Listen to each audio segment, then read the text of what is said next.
নিঝুম রাত। ঝিঝি পোকার ডাকে চারপাশটা আরও ছমছমে লাগছে।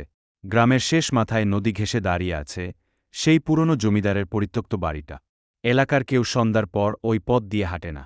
শহরের ছেলে অর্ক এসব বিশ্বাস করত না। এক রাতে বন্ধুদের সাথে বাজি ধরে সে একা গিয়ে ঢুকল সেই ভুতুরে বাড়িতে। ধুলোবালি আর মাকড়সার জালে অন্ধকার বারান্দাটা ভরে আছে। অর্ক যেই না ঘরের মাঝখানে পা রাখল, অমনি ঝনঝন শব্দে পেছনের দরজাটা নিজে নিজেই বন্ধ হয়ে গেল।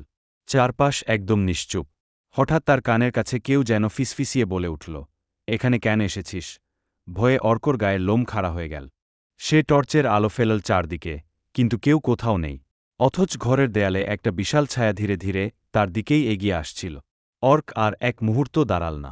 জানলা দিয়ে লাফ দিয়ে এক ছুটে যখন সে গ্রামে ফিরল, তখন তার মুখ ভয়ে নীল হয়ে গেছে।